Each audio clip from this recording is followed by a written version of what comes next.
मतलब ये एक मेन पॉइंट था मुझे लगा। जी तो ये चीज है, इसी पर जो है आगे बढ़ रहे थे हम लोग कि क्या नहीं करना चाहिए, क्या आपको क्या डिसाइड करना है अर्जुन के लिए, श्री कृष्ण भगवान बता रहे हैं, मतलब यही चीजें हैं जहाँ तक मेरे समझ में जो आया। और मतलब बाकी तो आप एक दो अध्याय में जो बताए हैं, इतना जल्दी तो हम लोग ब्रीफ नहीं कर पाएंगे, लेकिन अंदर है, उसको एक्सप्लेन करना मुश्किल हो रहा है। अच्छा, धीरे धीरे प्रोग्रेस होगी गुरु जी, प्रभु जी। ठीक है ठीक है, हम अभी इसको फिर रिमाइंड करते हैं। और कोई माता जी?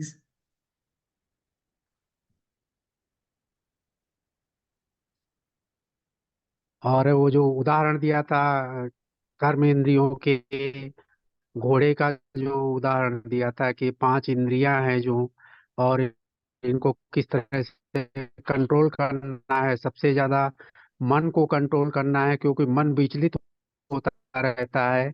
और मन को कंट्रोल करने के लिए बुद्धि बातें जो हैं समझ में आई हैं, मतलब बाकी आपका प्रवचन बहुत अच्छा लगा हमें। और इतनी जल्दी तो नहीं ग्रहण कर सकते हम लोग, ईश्वर का आशीर्वाद होगा तभी इस चीज पर हम लोग पहुंच पाएंगे, नहीं तो जरूर इतनी होगा। आसान तो नहीं है ये सब चीजें। कोशिश करते रहने से सब चीज हो जाएगा। होगा होगा गुरु जी, अभी निरंतरता जैसे माला बरतनी जाप का है, होगी। माला जाप का पहले दिन स्टार्टिंग में मैंने एक एक दो माला जपा, अभी मैं कंटिन्यूअस 16 माला जाप करता हूँ, मतलब अरे वाह, हरि बोल। कंटिन्यूअस, मतलब 2 जनवरी से शुरू हुआ, उस दिन से 16 माला जाप करता हूँ। इसमें एक क्वेश्चन है गुरु जी, प्रभु जी, माला जाप में जी कि हम एट वंस तो नहीं कर पाएंगे, मतलब बैठ करके कि 16 माला का जाप करें, क्योंकि वो टाइम चाहिए उतना। तो जैसे पार्ट पार्ट टाइम पर मतलब करने से कोई नुकसान या कोई पाप तो नहीं लगेगा, मतलब कोई जैसे। नुकसान नहीं है, हम 24 घंटे भी भगवान के नाम का जाप कर सकते हैं, और 24 घंटे में अलग यस, अलग सेक्शन में भी हम 2-2 घंटे करके जाप कर सकते मतलब हैं।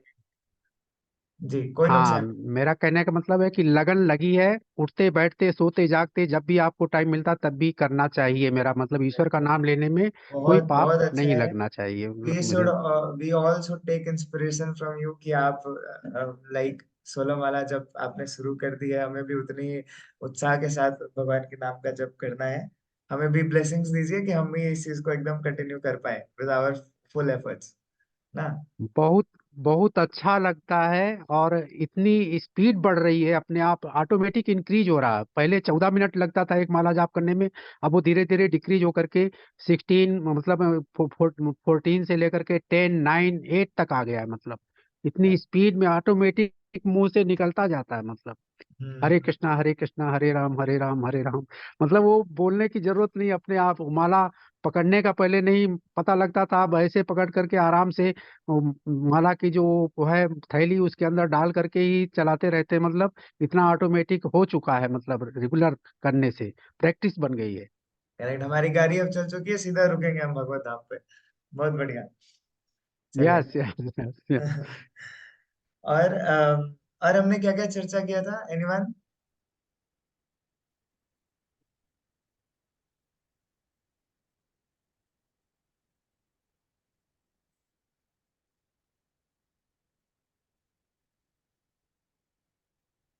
पूजा माता जी।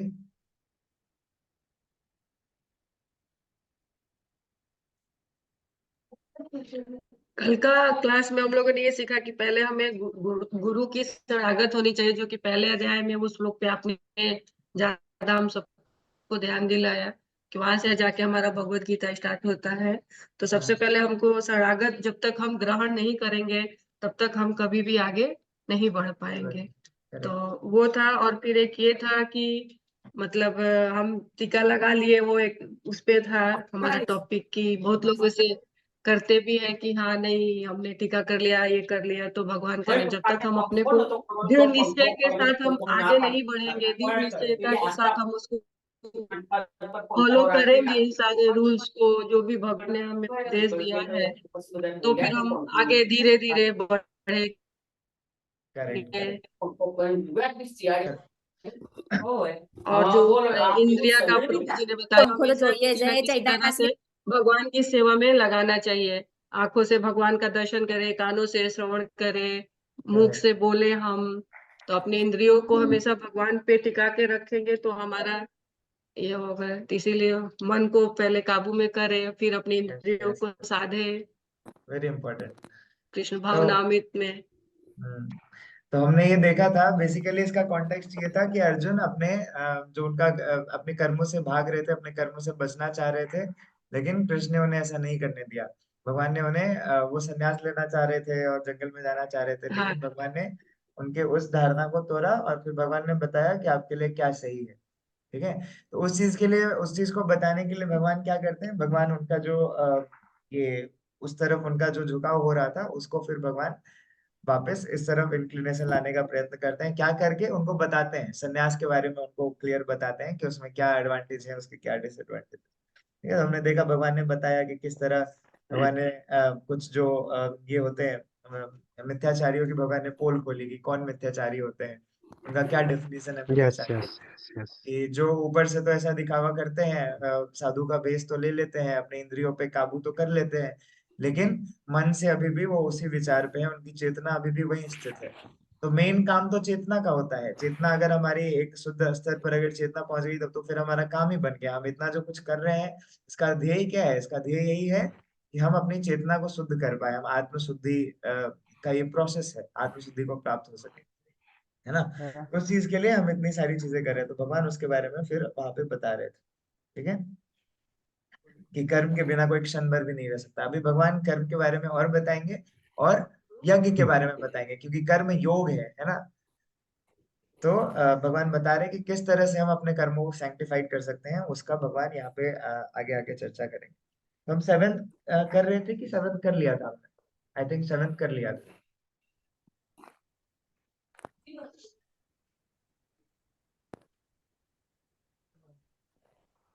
7 से ही शुरू करते हैं प्रभु जी।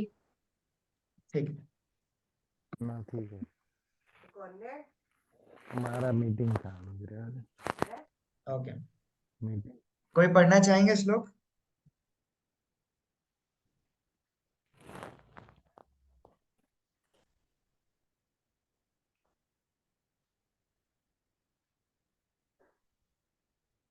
मैं शुरू करूं? ठीक है। ओम अज्ञानतिमिरान्धस्य ज्ञानाञ्जनशलाकया चक्षुरुन्मीलितं येन तस्मै श्रीगुरवे नमः। श्रीचैतन्य मनोभीष्टं स्थापितं येन भूतले स्वयं रूपं कदा मह्यं ददाति स्वपदान्तिकं। वन्देऽहं श्रीगुरो श्रीयुतपदकमलं श्रीगुरुन् वैष्णवांश्च श्रीरूपं साग्रजातं सदा रघुनाथान्वितं तं सजीवं साद्वैतं सावधूतं परिजनं सहितं श्रीकृष्णचैतन्यदेवं श्रीराधाकृष्णपादान् सहितं ललिता श्रीविशाखान्वितांश्च नमो विष्णुपदाय कृष्णपृष्ठाय भूतले श्रीमते भक्ति वेदांत स्वामी नामने नमस्ते सारस्वती देवे गौरवाणी प्रचारिणे निर्विशेष शून्यवादी पश्चात देश तारिणे हे कृष्ण करुणा सिंधु दीनबंधु जगतपते गोपेश गोपिका कांत राधा कांत नमोस्तुते तप्त कांक्षण गौरांगे राधे वृंदावनेश्वरी वृषभानुसुते देवी प्रणमामि हरिप्रिये नमो मुदन्याय कृष्ण प्रेम प्रदायते कृष्ण कृष्णाय चैतन्याय नामने गौरतुषे नमः वाञ्छाकल्पतरुभ्यश्च कृपा सिन्धुभ्यैव च पतितानां पावनेभ्यो वैष्णवेभ्यो नमो नमः। जय श्री कृष्ण चैतन्य प्रभु नित्यानंद श्री अद्वैत गदाधर शिवासादि गौर भक्तवृंद। हरे कृष्णा कृष्णा कृष्णा हरे हरे, हरे राम राम राम हरे। श्रीमद् भगवद गीता की जय। तो सातवां जो श्लोक है, तो कुछ इस प्रकार है। नियतं कुरु कर्म त्वं कर्म ज्याजो हि कर्मणः शरीर यात्रापि च तेन प्रसिद्धयेत अकर्मणः। ऐसा करके भगवान बता रहे हैं।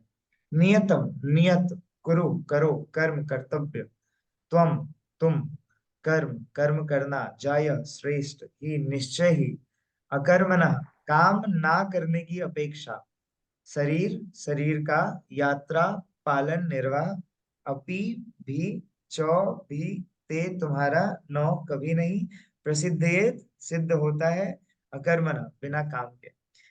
Translation and purport by His Divine Grace Srila Prabhupada।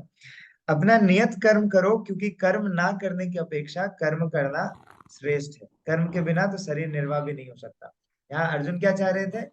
कर्म से भागना चाह रहे थे अर्जुन, संन्यास की दिशा में जाना चाह रहे थे, कर्म से भागना चाह रहे थे, लेकिन भगवान क्या करते हैं, उनको इस तरफ झुकाने का प्रयत्न करते हैं, क्या बोलकर, हे अर्जुन, अपना नियत कर्म करो, क्योंकि कर्म ना करने की अपेक्षा कर्म करना श्रेष्ठ है। कर्म के बिना तो शरीर निर्वाह भी नहीं हो सकता। तो क्या होता है कि हम कई बार देखते हैं कि समाज में ऐसा होता है कि कई लोग अपने भौतिक लाइक परिस्थितियों से कई बार परेशान रहते हैं, भौतिक परिस्थितियों से काफी ज्यादा तंगी में रहते हैं, और उस चीज से छुटकारा पाने के लिए वो क्या करते हैं कि अपने सारे कर्मों का परित्याग कर देना चाहते हैं, सब चीज से सब चीज का बंधन, पैसा। छोड़ देना चाहते हैं। ठीक है, तो इस चीज को करने के लिए वो क्या करते हैं, वो साधु का वेश ले लेते हैं और अपने कर्मों का परित्याग कर देते हैं, और ये करके वो सोचते हैं कि मैं अपने कर्म फलों से बच जाऊंगा। लेकिन क्या बता रहे हैं भगवान यहाँ पे कि कर्म ना करने की अपेक्षा कर्म करना श्रेष्ठ है। इसका मतलब क्या हुआ कि ऐसे व्यक्ति जो होते हैं, जो इस तरह का व्यवहार करते हैं, वो झूठे लोग होते हैं, वो झूठा व्यवहार करते हैं। कैसे? पहले श्लोक में भगवान क्या बताए कि इस तरह से साधु का वेश धारण कर लेते हैं और अभी भी मन में नियंत्रण नहीं है। तो क्योंकि वो भौतिक कारणों के कारण भौतिक विपदाओं के कारण विचलित हो गए, तो उस विचलित वरी वो भक्ति भाव से वैसा नहीं कर रहा है। वो क्या कर रहा है, वो उन चीजों से विचलित होकर अपना सुख खोज कर कि नहीं, मेरी अच्छाई इसमें है, मैं अगर ऐसा कर लूंगा तो मैं क्या हो जाऊंगा, सुखी हो जाऊंगा। तो यहाँ पे ये हमें पता चलता है कि अर्जुन जो इस लाइक अपने कर्तव्य से पीछे भाग रहे थे, वो सन्यास की पद्धति में जाना चाहते थे, ये क्या था, वो उनकी अपनी इंद्रिय तृप्ति थी, वो उनका सेंस ग्रेटिफिकेशन था। वो अपनी इंद्रिय को तृप्ति के लिए, अपनी सुविधा के लिए वो अपने कर्तव्य से भागना चाह रहे थे, लेकिन भगवान ने क्या किया, भगवान ने उनको खींचा, नहीं तुम युद्ध करो, है ना। तो वो चीज बताया गया है कि जो ऐसे लोग होते हैं वो साधु का तो वेश धारण कर लेते हैं, वो अपना सब कुछ परित्याग कर देते हैं, लेकिन मन में अभी भी उनका वो जो क्लेश है वो अभी भी मन में रहता है। वो जो भोग की इच्छा है, सेंस ग्रेटिफिकेशन की जो इच्छा है, इंद्रिय तृप्ति की जो इच्छा है, अभी भी बनी रहती है। और वो क्या करते हैं, दिखावा करते हैं आध्यात्मिक जीवन में प्रगति करने का, लेकिन असल में ऐसा होता नहीं है, ये भगवान बताते हैं। तो हम देखेंगे कि इस समय में हम एक सेकंड भी कुछ किए बिना नहीं रह सकते। इसका अर्थात क्या है कि पिछले श्लोकों में भगवान ने बताया, क्या बताया भगवान ने कि जो सारा आदमी कर्म करता है, कोई भी मनुष्य जो कर्म कर रहा है, वो तीनों गुणों से प्रभावित होकर कर्म कर रहा है। तो हम एक क्षण भी बिना कर्म किए नहीं रह सकते। इसमें मैंने कल एग्जांपल दिया था चेतन और जड़ वस्तु का, कि अगर जड़ वस्तु को किसी घर के अंदर रख दिया जाए तो वो वहां पे रहेगा, लेकिन चेतन आत्मा वहां कभी नहीं रह सकती। कि आत्मा का स्वभाव क्या है, एक्टिव। आत्मा का स्वभाव क्या है, एक्टिव, इसीलिए उसको चेतन कहा जाता है। आत्मा एक चेतन वस्तु है, वो जड़ वस्तु नहीं है, वो सक्रिय कर्म है। तो आत्मा का स्वभाव है सक्रिय कर्म करना, उसे हम बांध के नहीं रख सकते, ये चीज का कहना है। तो अर्जुन क्योंकि क्या थे, अर्जुन क्षत्रिय भी थे और वो गृहस्थ भी थे, तो भगवान ने उनको उनका कर्म करने पर, उनके कर्म करने को कहा, और कर्मों से भागने को भगवान ने वहां पे क्या बोलते हैं उनको, उसको प्रोत्साहन नहीं दिया। उनके जो इच्छा थी कि हम कर्मों से संन्यास ले लें, उस इच्छा को भगवान ने प्रोत्साहन नहीं दिया, ये चीज थी। तो आगे चलकर भगवान चौथे अध्याय में बताएंगे, चतुर्वर्णम मया सृष्टम में कर्माणि विभाग कि गुण और कर्म के आधार पर मैंने वर्णों का विभाजन किया, मैंने उन वर्णों को रचा है, चार वर्णों को मैंने रचा है। इसमें भगवान बताते हैं अब चार वर्ण में कौन कौन से आए। चार वर्ण में आया क्षत्रिय, ब्राह्मण, क्षत्रिय, वैश्य और शूद्र। तो अर्जुन क्या थे, अर्जुन क्षत्रिय थे, करेक्ट। तो क्षत्रिय का धर्म क्या बनता है, शासन करना, अपने प्रजा की रक्षा करना, युद्ध करना, है ना। तो इन चीजों से वो भाग नहीं सकते थे, तो इसके लिए भगवान ने उसे ये करने से रोका। और भगवान ने एग्जाम्पल दिया कि देहधारी जीव एक सेकेंड, एक क्षण के लिए भी कर्म किए बिना नहीं रह सकता, ऐसा करके बताते हैं। आगे का जो श्लोक है उसमें भगवान क्या बता रहे हैं, यज्ञार्थार्थ कर्मणा अन्यत्र लोक अयम कर्म बंधना तदर्थ कर्म कौन्तेय मुक्त संगः समाचर। श्री विष्णु के लिए यज्ञ रूप में कर्म करना चाहिए, अन्यथा कर्म के द्वारा इस भौतिक जगत में बंधन उत्पन्न होता है। अतः हे कुंती पुत्र, उनकी प्रसन्नता के लिए अपना नियत कर्म करो, इस तरह तुम बंधन से सदा मुक्त रहोगे। तो भगवान ने यहाँ पे अर्जुन को एक ऑल्टरनेटिव दे दिया।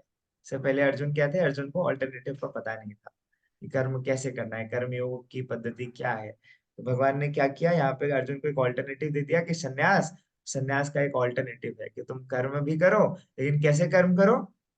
उस कर्म को भगवान विष्णु को यज्ञ रूप में समर्पित करके वो कर्म करो।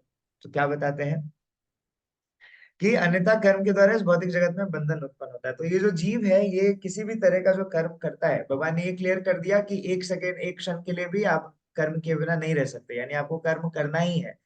और ये भी बताया कि अगर आपने संन्यास की पद्धति ग्रहण कर ली और अपने आप को पूरी तरह से छोड़ दिया दूसरे जीवों पर, तो ये भी उसका भी कर्म फल लगता है। आप अपने आप को पूरी तरह से दूसरे जीवों पर छोड़ भी नहीं सकते। ठीक है, इसके लिए बोला गया कि आपको अपना कर्म तो अपने शरीर निर्वाह के लिए तो आपको आपका कर्म करना ही पड़ेगा, ऐसा चीज बताया। तो श्री विष्णु के लिए यज्ञ रूप में अपना कर्म करो, अन्यथा कर्म के द्वारा इस भौतिक जगत में बंधन उत्पन्न होता है। तो हे कुंती पुत्र, उनकी प्रसन्नता के लिए अपना नियत कर्म करो, इस तरह तुम बंधनों से सदा मुक्त रहोगे। तो यज्ञ का अर्थ यहाँ पे भगवान विष्णु को बताया गया है। ठीक है, तो हम जो भी कर्म करते हैं उसे कर्म योग में हम कैसे लाएंगे? भगवान ने बताया कि भगवान विष्णु को समर्पित करो। तो हम जो भी कार्य कर रहे हैं उन्हें हमें भगवान को समर्पित करके करना चाहिए। अदरवाइज जो हम कार्य करते हैं उस हर चीज का एक रिएक्शन है, उसका या तो पॉजिटिव आउटकम आता है या तो नेगेटिव आउटकम आता है। और वो जो आउटकम होता है वो हमें इस कर्म फल में बांध के रखता है। कि जैसे हम बैलेंस शीट को देखते हैं तो उसमें एक पॉजिटिव आता है, प्रॉफिट आता है, लॉस आता है, तो प्लस माइनस। इसी तरह हमारे पाप कर्म है और हमारे पुण्य कर्म, तो हम जो भी कर रहे हैं वो पाप और पुण्य की श्रेणी में आ रहे हैं। तो अगर हम उसे यज्ञ में अर्पित नहीं करेंगे, भगवान को समर्पित करके उस चेतना के साथ अगर हम वो कार्य नहीं करेंगे, तो या तो हम जो कार्य कर रहे हैं वो पुण्य की श्रेणी में आएगा या पाप की श्रेणी में आएगा। और हम ये दोनों ही कर्म क्या करते हैं, हमें कर्म बंधन में फंसाते चले जाते हैं। फिर एक ही पॉइंट चलते जाता है। अगर हमने पुण्य किया तो उस पुण्य को भोगने के लिए भी हमें फिर से पृथ्वी पे आना पड़ता है, इस मृत्यु लोक में आना पड़ता है। और अगर हमने पाप किया तो भी हमें उसे भोगने के लिए आना पड़ता है। तो ये पूरे भौतिक जगत में, चाहे वो स्वर्ग हो, स्वर्ग भी भौतिक जगत के अंदर आता है। तो अगर हम बहुत ज्यादा हमारे पुण्य इकट्ठा हो जाते हैं तो उन पुण्यों को लेकर हम कहाँ जाते हैं, स्वर्ग लोग जाते हैं। तो यहाँ पे जनरली लोगों का कंसेप्शन क्या है कि मृत्यु के बाद लोग कहाँ जाते हैं, स्वर्ग जाते हैं। लेकिन जब हम भगवत गीता का पाठ करते हैं, भागवतम पढ़ते हैं, तो हमें ये समझ में आता है कि जो स्वर्गलोक है वो भी भौतिक जगत के अंदर ही आता है। हम वहां जा तो सकते हैं, लेकिन फिर जब हमारा वहां का बैलेंस खत्म होगा फिर हमें पृथ्वी लोक पे वापस आना पड़ेगा। तो इस तरह से प्रभुपाद इसमें बहुत अच्छी एनालॉजी देते हैं कि किस तरह से जो है, अ, अगर हमें अमेरिका जाना है और हमारे पास काफी ज्यादा हमने फंड इकट्ठा कर लिया है, ठीक है, तो हम वो उस फंड को लेके उस प्रभात क्रेडिट कार्ड का एग्जांपल देते हैं कि क्रेडिट कार्ड लेके हम क्या करते हैं, जाते हैं अमेरिका, चले जाते हैं, वहां पे हम बहुत एंजॉय करते हैं, वहां पे हम बहुत जगह घूमते हैं, गाड़ियों में घूमते हैं, हम होटल में मजे करते हैं, है ना। बहुत जगह घूम के हम अपना वहां पे पैसा खर्च करते हैं। लेकिन एक टाइम आता है जब वो क्रेडिट कार्ड का जो बैलेंस है वो बैलेंस खत्म हो जाता है, राइट। और वो बैलेंस खत्म होने पे फिर क्या होता है, वहां पे वो बता देता है कि अब आपकी ट्रांजैक्शन लिमिट कंप्लीट हो चुकी है, अब आप और ज्यादा ट्रांजैक्शन नहीं कर सकते। तो फिर हमें इंडिया वापस आना पड़ता है। तो क्या हुआ, हमारा वहां का बैलेंस खत्म हो गया, अब हमें इंडिया वापस आना पड़ता है। तो सेम एज कहा गया है स्वर्ग के लिए। स्वर्ग भौतिक जगत में उच्चतम लोक है, ठीक है, उच्च लोगों की श्रेणी में आता है। लेकिन अगर हम वहां भी अपने पुण्य कर्मों को इकट्ठा करके वहां तक जाते हैं, और जब हमारा वहां के ऐश्वर्यों का जब हम भोग करते हैं, और वहां पे जब हमारा धीरे धीरे पुण्य कर्म का जो बैलेंस है, बैलेंस जब धीरे धीरे खत्म होता है, तो वापस हमें फिर धराधाम पे आना, ये पृथ्वी लोक पे आना पड़ता है, पृथ्वी लोक में आना पड़ता है। ये चीज ऐसी एनालॉजी काम करती है। और फिर अगर कोई इंसान जो शास्त्र कहते हैं उसके विरुद्ध जो काम करता है, जो पाप कर्म करता है, फिर उसे नीचे के लोकों में जाया पड़ता है। जब हम भागवतम की स्टडी करते हैं तो हमें पता चलता है कि अलग अलग लोक होते हैं, 14 लोक हैं ऐसे करके। तो अलग अलग लोक होते हैं जिसमें निचतम लोक भी आता है और ऊपर में भी आता है स्वर्ग लोक, ब्रह्म लोक, तप लोक, ऐसा करके। तो इस तरह से गणना की गई है भागवतम में अलग अलग लोक। तो यदि हम पुण्य करें या पाप करें फिर भी हमें भौतिक भवसागर जो है उसमें फंस के रहना पड़ता है। ये एक इंपॉर्टेंट पॉइंट यहाँ से निकल के आता है। ठीक है, तो अब तो ये तो चक्र लगा रहेगा, हम आएंगे, भगवान ने कह दिया कि कर्म से बचा नहीं जा सकता, हर क्षण आपको कर्म करना ही पड़ेगा। तो जब हम कर्म करेंगे तो हम पुण्य या पाप दोनों में से कोई एक काम तो जरूर करेंगे। और अगर हमने ऐसा कुछ किया तो फिर हमें उसमें फंसना पड़ेगा 100%। तो इस चीज से कैसे बचा जाए, तो उसका भगवान ने सॉल्यूशन क्या दिया कि भगवान विष्णु को अपना कर्म जो है उन्हें समर्पित करके वो कर्म करो। यहाँ पे प्रभुपाद ने ये कोट किया हुआ है, विष्णु पुराण से ये श्लोक कोट किया हुआ है। वर्णाश्रमाचार बता पुरुषेण परः पुमान। ऐसा भगवान बताते हैं कि वर्णाश्रम धर्म का जो उद्देश्य है भगवान विष्णु को प्रसन्न करना है। कि हम जो भी कर्म करते हैं, वर्णाश्रम धर्म में जो अलग अलग पद्धतियां बनाई गई, अलग अलग जो वर्ण बनाए गए, क्षत्रिय वैश्य शूद्र लाइक ब्राह्मण, तो इसमें क्या है, ये सब में ये एलिवेशन की एक स्थिति है। लाइक अगर आपका लाइक आप एक जन्म से, तो आज कलयुग में कहा गया है कि जन्म से हर कोई शूद्र ही होता है, ऐसा भागवतम कहती है। तो एलिवेशन की तरफ ले जाता है कि किस तरह से आप शूद्र वैश्य क्षत्रिय ब्राह्मण और इस तरह वेदों का पालन करके और फिर वो आगे की तरफ बढ़ते। ठीक है। तो पुण्य कर्म वो कर्म होते हैं जो क्या हुए, जो शास्त्र सम्मित है। यहाँ पे बताया गया है कि वेदों चाहे वेदों चाहे वेद जो होते हैं, वेदों का सार क्या है, वेदों का क्या कहना है, वेदों की जो लाइक लक्ष्य है वेदों का, भगवान विष्णु को प्रसन्न करना है, हमें भगवान के बारे में जानकारी मिले, वेदों का वही लक्ष्य, ऐसा करके बताया गया। तो आजकल हम क्या देखते हैं, हमेशा से होता है लेकिन आजकल हम क्या देखते हैं कि जो कर्म करते हैं, इंसान खाता है, पीता है, सोता है, हर तरह के कर्म करता है, लेकिन भगवान को साइड में रख के वो कर्म करता है। अपना कोई भी कर्म वो भगवान को स्मृति में रख के, भगवान को समर्पित करके नहीं करता है। तो ऐसा कर्म क्या कहा गया है, इंद्रिय तृप्ति कही गई है, सेंस ग्रेटिफिकेशन कहा गया है। तो जब हम इस तरह के कार्य करते हैं तो हम क्या होते हैं, हम उलझ जाते हैं कर्म बंधन में, और फिर यही कर्म बंधन हमें अगले जन्म में फिर हमें एक रूप दिलाता है। इस तरह से आगे होता है हमारा फिर अगला जन्म, हम उन्हीं कर्मों को भोगने के लिए वापस, इस तरह से चीजें होती है। तो इंद्रिय तृप्ति के लिए कुछ भी नहीं किया जाना चाहिए, अभी तो हर कार्य भगवान कृष्ण की प्रसन्नता तुष्टि के लिए होनी चाहिए। इस विधि से ही केवल कोई कर्म के बंधन में बंधन से बच सकेगा। अब तो इसे मनुष्य को कर्मशः भगवान की वह प्रेम भक्ति प्राप्त हो सकेगी, जो भगवान प्रेम भक्ति प्राप्त हो सकेगी, जो भगवत नाम ले जाने के लिए आवश्यक है। अब यज्ञ तो भगवान ने कहा, अब हम कैसे जाने कि यज्ञ क्या है, हमें कैसे पता चले। भगवान ने तो सीधा यज्ञ कह दिया, लेकिन यज्ञ क्या है, भगवान को कैसे समर्पित करना है, उसकी विधि तो हमें पता होनी चाहिए ना। तो बताते हैं कि यज्ञ क्या है, हम कैसे समझे कि यज्ञ क्या है। सबसे पहले पहला जो पॉइंट आता है, इसमें 3 पॉइंट बताऊंगा। पहला जो पॉइंट आता है वो क्या आता है कि हमें सबसे पहले खुद को क्या पहचानना पड़ेगा, आइडेंटिटी को पहचाननी पड़ेगी कि हम आत्मा है, हम शरीर नहीं है। तो जब हम खुद को आत्मा मानकर कर्म करते हैं, तब हम अपनी रियल आइडेंटिटी पे कर्म करते हैं। हमारा जो वास्तविक स्वरूप है, उस वास्तविक स्वरूप से हम कर्म करते हैं।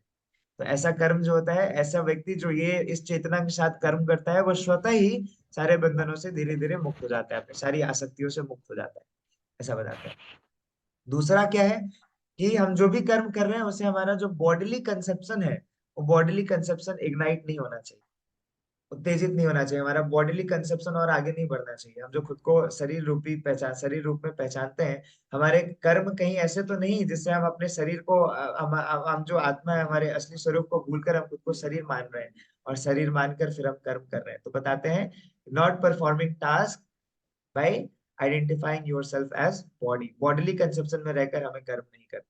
तो हम स्वतः जो कर्म करेंगे वो एक यज्ञ का रूप होगा, ऐसा बताते हैं। और क्या बताते हैं, हमारे जो स्पिरिचुअल आइडेंटिटी है, हमारा जो वास्तविक स्वरूप है, नित्य कृष्णदास आत्मा स्वरूप है, हमें उसे समझना पड़ेगा। ये समझकर जब हम कार्य करेंगे, तो अपने स्पिरिचुअल रोड नहीं छे आइडेंटिटी में रह के जब हम कार्य करते हैं, कोई भी कार्य करते हैं, तो फिर क्या होता है, हम कर्म बंधनों से मुक्त रहते हैं।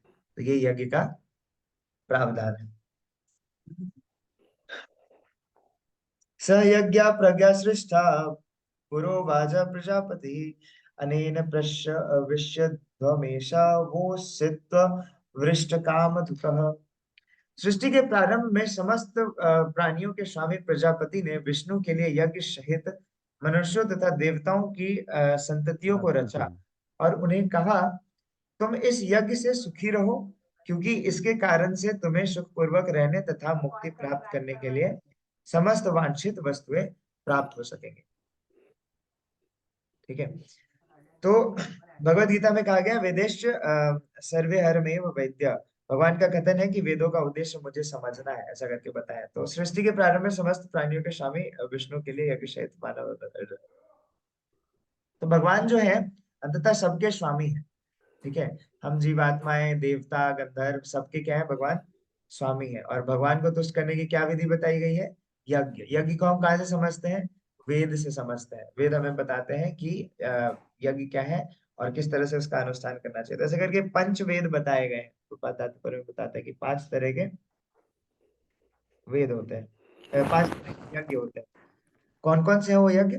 तो बताते हैं ब्रह्म यज्ञ, पितृ यज्ञ, देव यज्ञ, भूत यज्ञ और नर यज्ञ। ऐसे करके 5 यज्ञ बताए गए हैं जो ब्राह्मणों की पद्धति से। वर्णाश्रम धर्म जो है वो इस तरह से एलिवेट होता है और ब्राह्मण इसी रिचुअलिस्टिक एक्टिविटीज को परफॉर्म करते हैं। और इस तरह से जब वो यज्ञ करते हैं तो अलग अलग देवताओं को वो तुष्ट करते हैं उस यज्ञ से।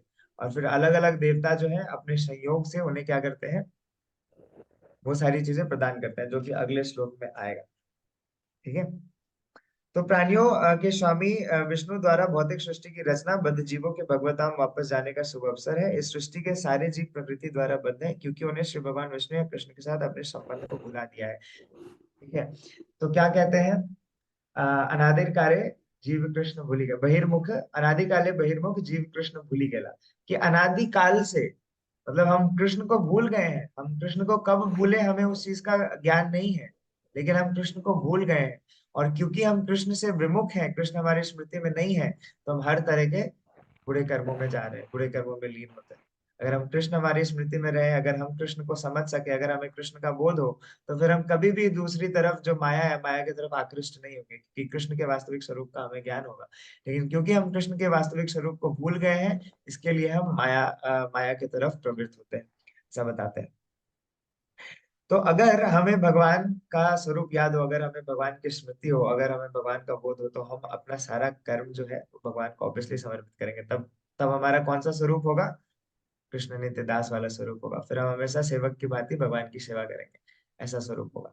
लेकिन क्योंकि हम भगवान को भूले हुए हैं, तो हम किसी चीज को नहीं समझ पा रहे हैं, वेदों के सार को नहीं समझ पा रहे हैं, वेद क्या कहना चाहते हैं, यज्ञ यज्ञ भगवान की संतुष्टि के लिए किस तरह हमें करना चाहिए, और वैदिक नियम किस तरह से हमें सहायता करता है हमारे चेतना के स्तर को ऊपर बढ़ाने में, इस चीज को हम नहीं समझ सकते, ऐसा बताते हैं।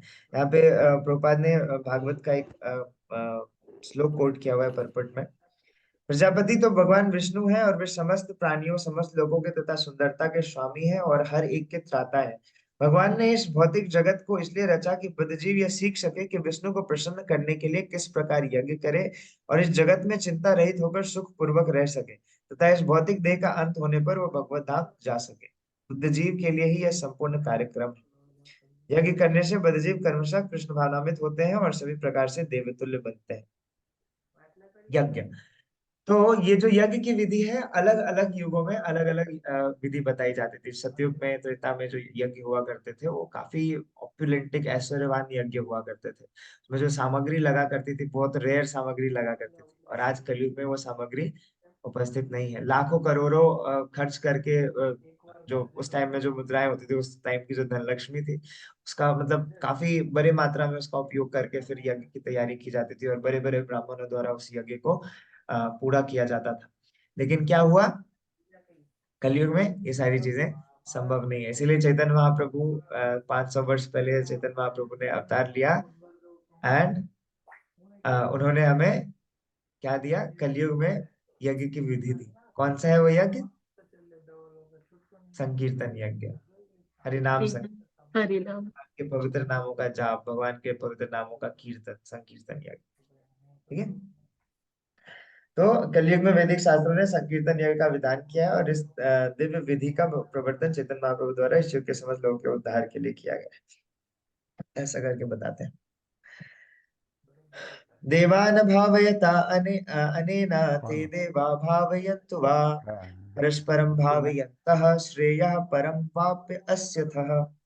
यज्ञों के द्वारा प्रसन्न होकर देवता तुम्हें भी प्रसन्न करेंगे और इस तरह मनुष्यों तथा देवताओं के मध्य सहयोग से सबों को संपन्नता प्राप्त होगी। यहाँ देवी देवता की बात की गई है। कल हमने डेमीगॉड्स की चर्चा की थी कि डेमीगॉड्स कौन होते हैं, है ना। तब ये बताया था कि डेमीगॉड, द वर्ड डेमीगॉड जो है वो हिंदी में देवी देवता कहलाता है। तो अलग अलग देवी देवता है, इंद्र है, वरुण है, और अलग अलग देवी देवता है। तो जब हम अपने आसपास के वातावरण को देखते हैं, हम इस पूरे पृथ्वी को देखते हैं, तो हम अलग अलग चीजें देखते हैं। सूर्य प्रकाश दे रहा है, हम वायु देखते हैं, पानी देखते हैं, अलग अलग डिपार्टमेंट्स में हम सप्लाईज देखते रहते हैं कि हर चीज अनलिमिटेड मात्रा में है जिसका हम उपयोग कर रहे हैं। ठीक है। लेकिन ये चीजें क्या अपने आप आ रही है? अगर एक गवर्नमेंट फॉर्म होती है आपके देश में, कोई भी जो विकास का काम चल रहा है, कोई डेवलपमेंट का काम चल रहा है, तो क्या वो अपने आप हो जा रहा है? उसके पीछे कोई हाथ नहीं है? ऐसा नहीं है। उसके पीछे पूरी एक मिनिस्ट्री काम कर रही है। एजुकेशन डिपार्टमेंट के पीछे एक मिनिस्ट्री काम कर रही है।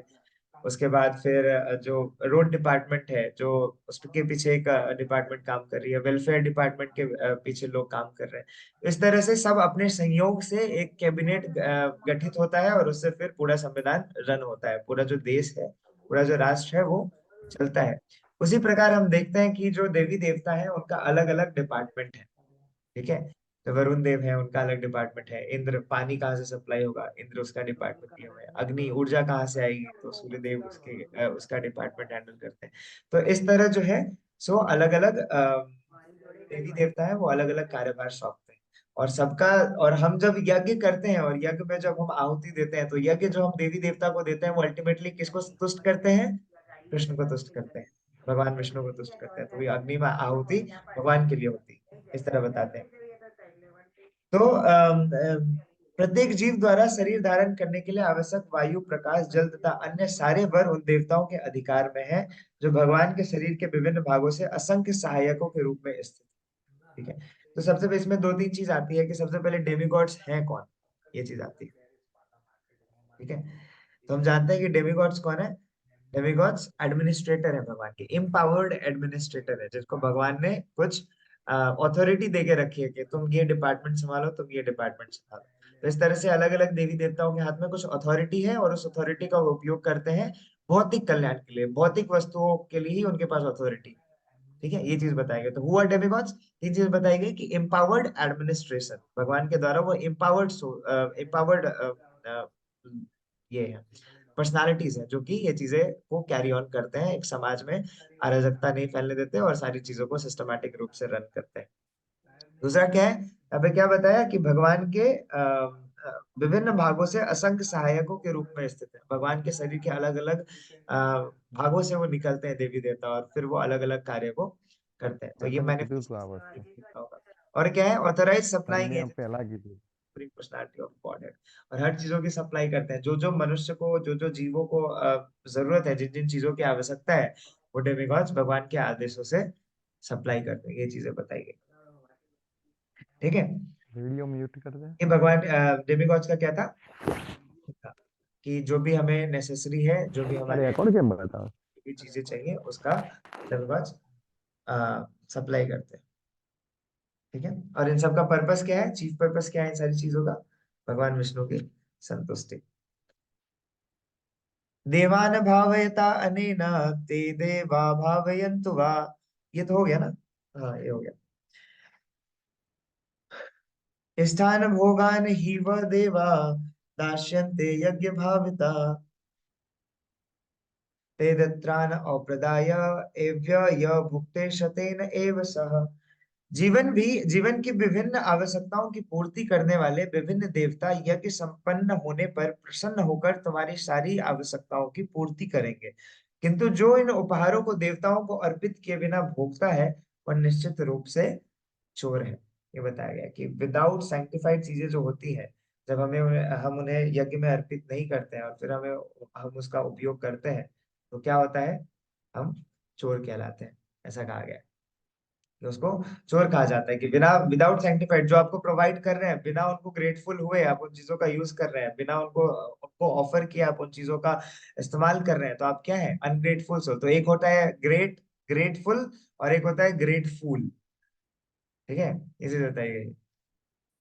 तो हमें क्या होना है? हमें कृतज्ञ होना है, कृतज्ञ नहीं होना है।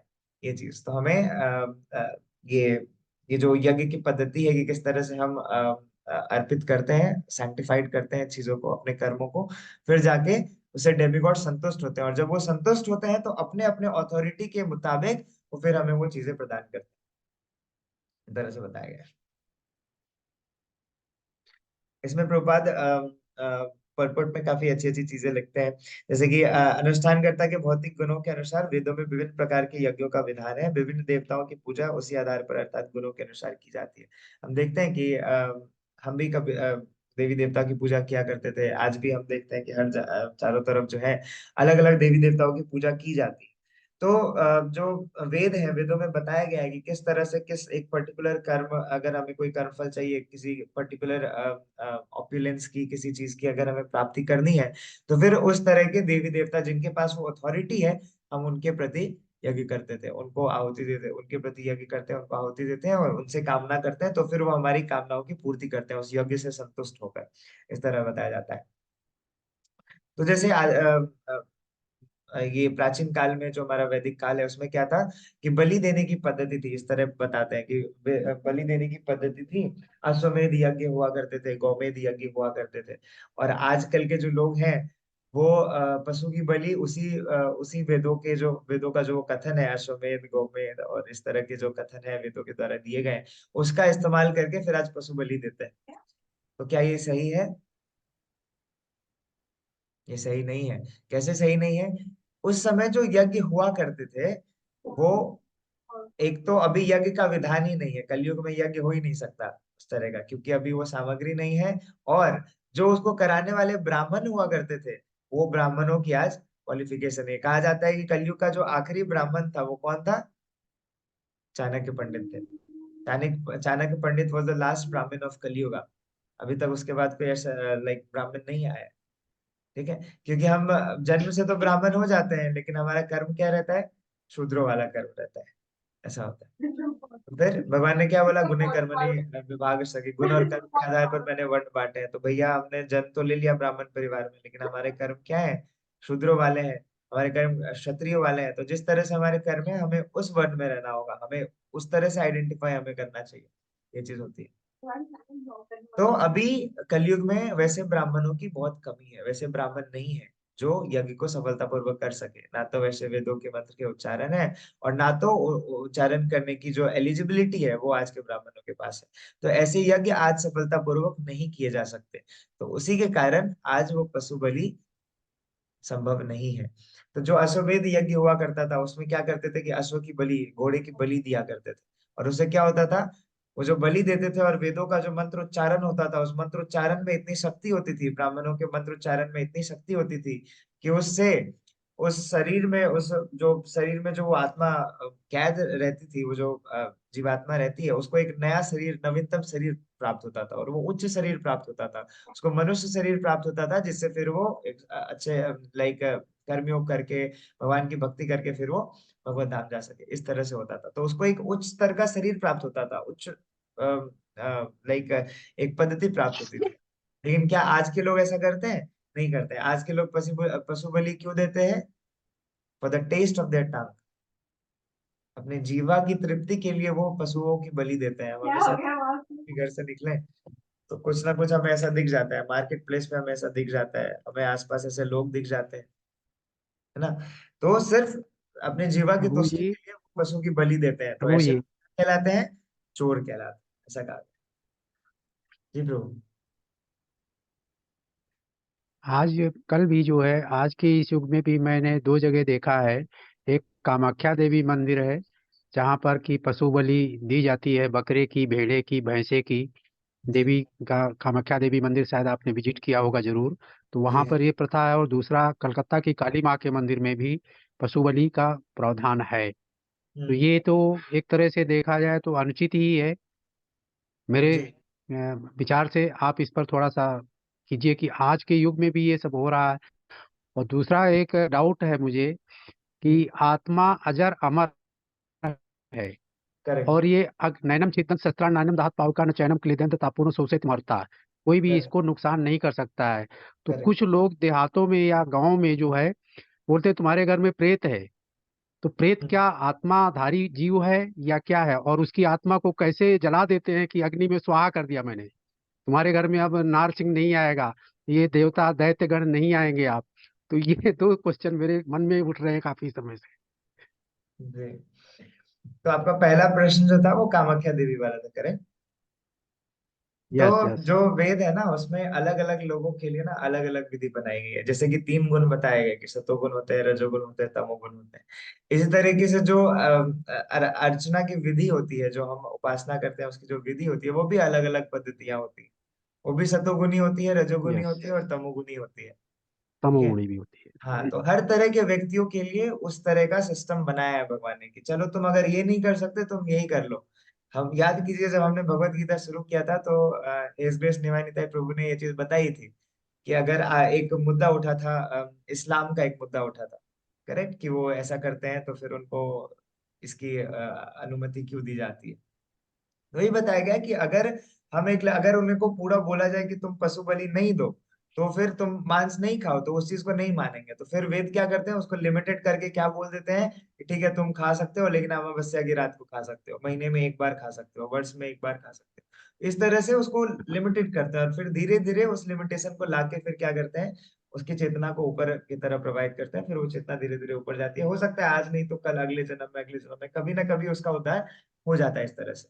तो ये इंक्लिनेशन ऐसे जाता है। तो वो हो जाता है। वेदों का काम ही यही है कि वो चीजों को लिमिट करें। ठीक है। जो हम धर्म अर्थ काम मोक्ष देखते हैं तो उसमें क्या देखते हैं कि धर्म हुआ, धर्म को जब हम कलेक्ट करते हैं, जब हम धर्म कार्य करते हैं, फिर हमें क्या प्राप्ति होती है, हमें से अर्थ की प्राप्ति होती है।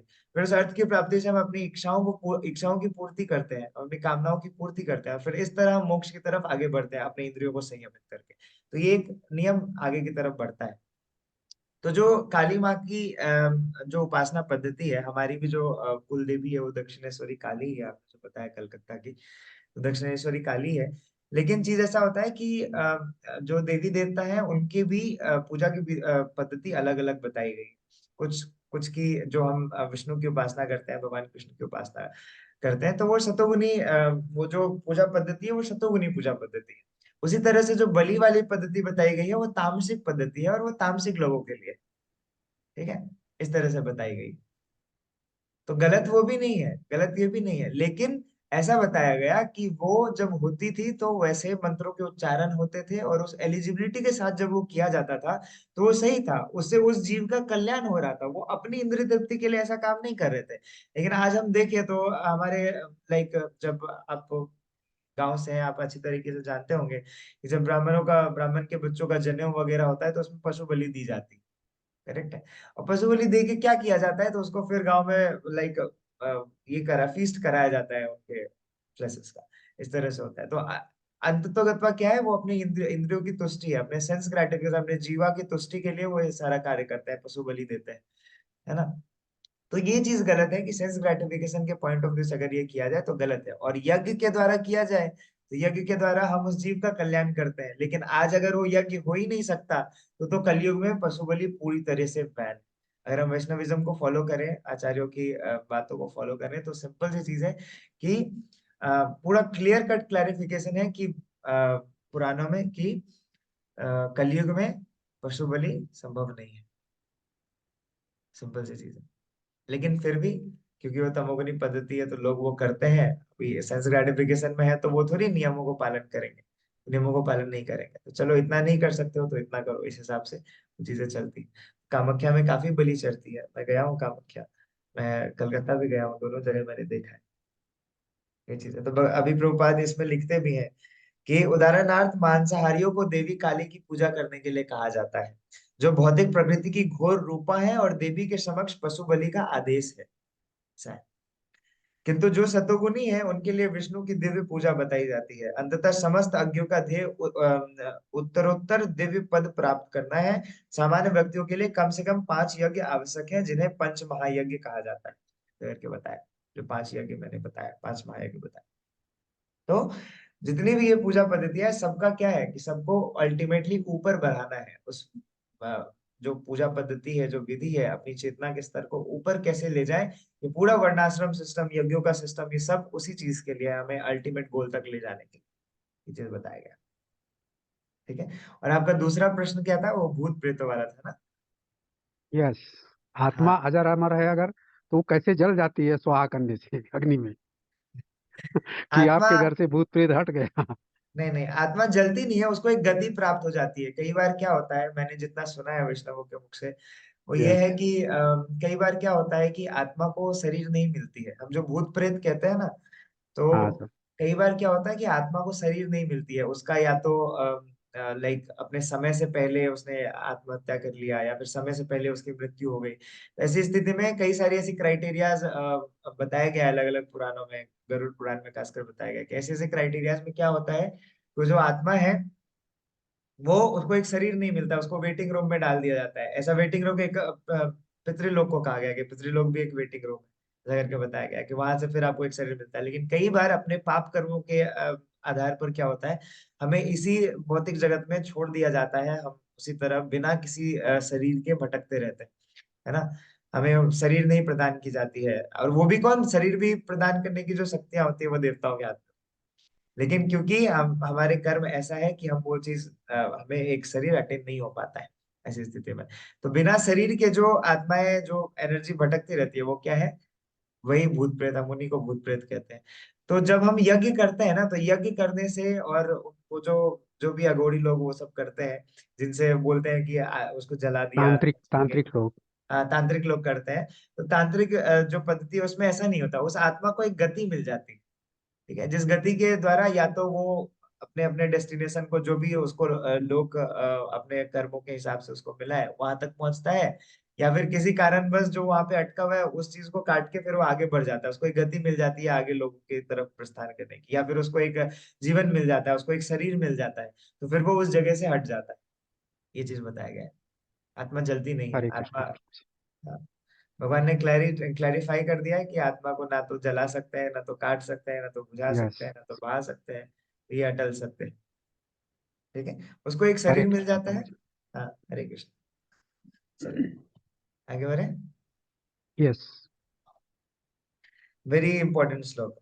यज्ञ शिष्टा सिंसन्तो मुच्यन्ते सर्व क्लेशवशे भुजन्ते ते तो हम पापा ये पचन्ति आत्म कारणात्।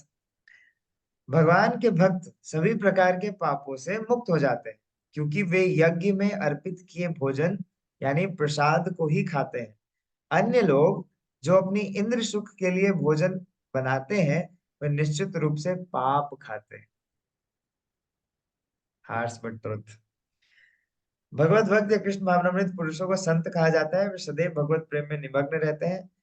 एंड संतगण श्री भगवान गोविंद समस्त आनंद के दाता या मुकुंद मुक्ति के दाता या कृष्ण सबों को आकृष्ट करने वाले पुरुष के प्रगाढ़ प्रेम में मग्न रहने के कारण कोई भी वस्तु परम पुरुष को अर्पित किए बिना ग्रहण नहीं करते। और भगवान ने भगवत गीता में कह भी दिया, पत्रम पुष्पम फलम तोयम।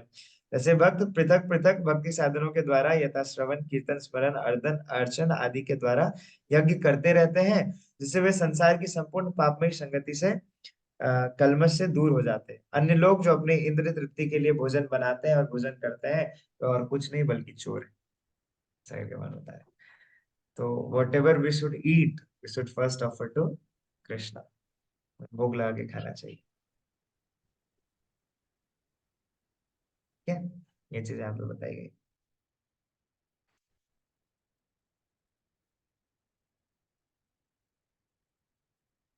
तो कितने लोग यहाँ पे भोग लगा के खाते हैं?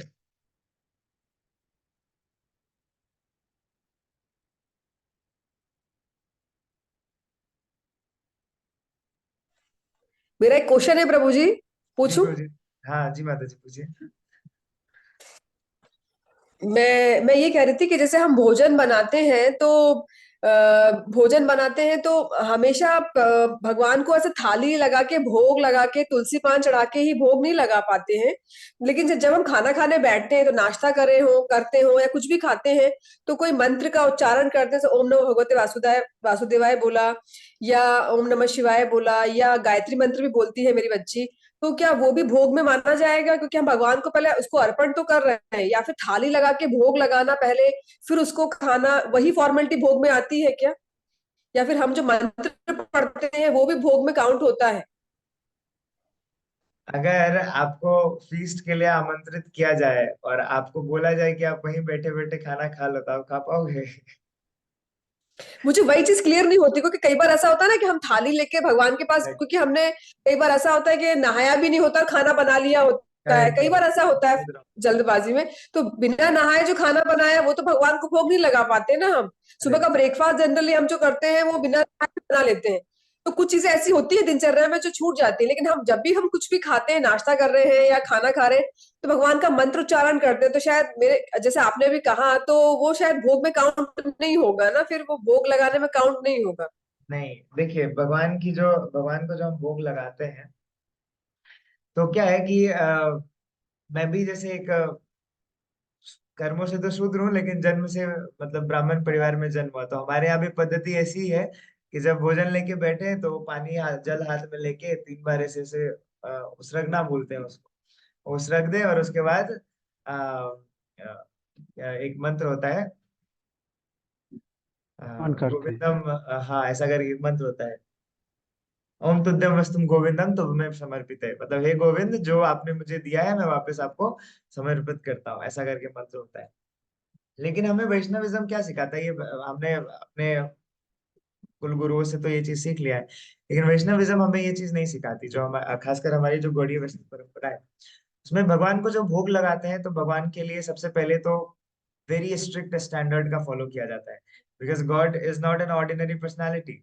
भगवान क्या है, सब चीज के स्रोत है। भगवान is the supreme personality of God है। तो अगर आपके यहाँ कोई प्राइम मिनिस्टर आए और प्राइम मिनिस्टर के लिए आप भोजन बना रहे हो, तो आप उसको कैसे बनाओगे? जैसे ऑर्डिनरी डे में बनाते हो वैसा बनाओगे?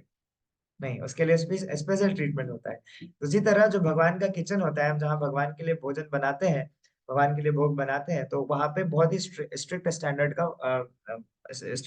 को फॉलो करना चाहिए। इस्कॉन में तो इतना भी है कि जो मतलब भगवान के राजभोग का प्रसाद बनाते हैं, मतलब जनरली जो प्रसाद बनाते हैं, नॉर्मल भी प्रसाद जो बनाते हैं, उसमें ऐसा है कि अ, धोती कुर्ते में होते हैं। जब मेल ब्रह्मचारी खाना बनाते हैं तो धोती कुर्ते में उन्हें रहना चाहिए, है ना। उन्हें हमेशा स्नान करके आना चाहिए, धोती कुर्ते में रहना चाहिए, गले में कंठी रहनी गया चाहिए। प्रभु जी, माइक म्यूट हो गया आपका।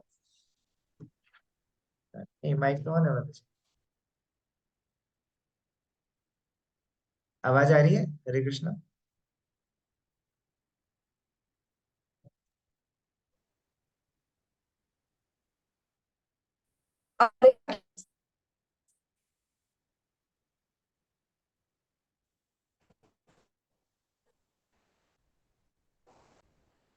आवाज आ रही है क्या?